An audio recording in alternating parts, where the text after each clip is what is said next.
Hello everyone, আশা করি সবাই ভালো আছেন। গ্রামে থাকতে থাকতে একঘেয়েমি লেগে গেছে। গ্রামে আসছি প্রায় ১ মাস হবার পথে।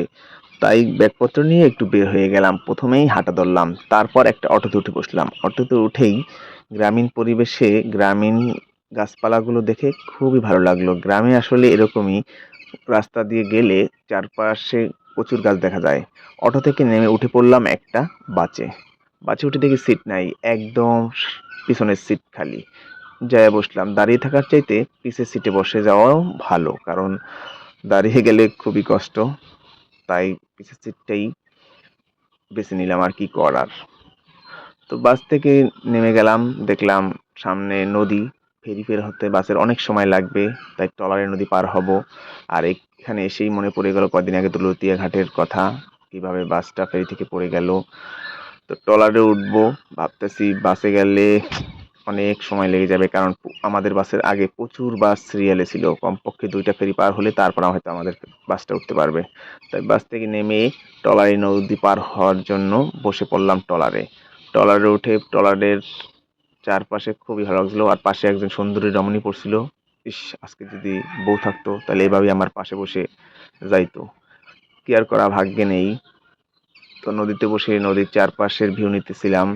নদীতে বসেও নদীর পরিবেশটা আমার কাছে খুবই ভালো লাগতেছিল। আসল কথা, গ্রামের সবকিছুই আমার কাছে কেন জানি ভালো লাগে, শুধুমাত্র কয়েকটা মানুষ ছাড়া। গ্রামের কিছু মানুষ একটু খারাপ। তো একদম কাছাকাছি এসে গেছি, ওই যে ঘাট দেখা যাচ্ছে। ওই পারে ওঠার পর কিসে যাব তাই ভাবতাছি। আমরা সব সময় এক বাসেই যাই, ফেরিতে পার হয় ওই পারেও বাস একদম উঠে চলে যায়। তো ওই পারে উঠে টমটমে বসে পড়লাম। যেহেতু বাস ওই পাশে রেখে আসছি, এখন টমটম ছাড়া উপায় নাই। তো আজকে ভালোই হলো, অটো, বাস, ট্রলার, টমটম সবকিছুই ভ্রমণ করলাম। সত্যি বলতে গ্রামীণ পরিবেশ সব মিলে আমার কাছে জার্নিটা খুবই মজাদার আর খুবই ভালো ছিল।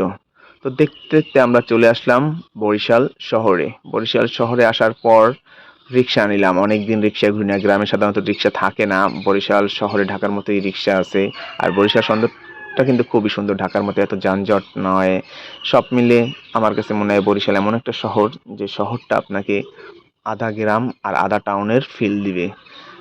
তো রিক্সা ভ্রমণ করতেছিলাম, মনে হচ্ছিল অনেক দিন পর রিক্সায় উঠলাম। প্রায় ২-২.৫ মাস হবে ঢাকাতে উঠে আসছি, এরপর উঠি নাই। ঢাকা থেকে আসছি ১ মাস হয়ে গেল। আর এখন চলে যাচ্ছি আমার, কি বলবো, প্রিয় একজন মানুষের কাছে, যার মুখটি দেখার জন্য এত দূর থেকে এসেছি। অবশেষে তার সেই মুখটি দেখে ফেলেছি। ওমা, এসে দেখি সে পেয়ারা খায়। এই কি, দেখুন। আসলেই কিছু কিছু মুহূর্ত মানুষের কাছে খুবই স্মরণীয় হয়ে থাকে। এই যে একটা ফেস, যে ফেসটা দেখলে অনেক কষ্ট, অনেক কিছু ভুলে যাই। সবাইকে অনেক অনেক ধন্যবাদ।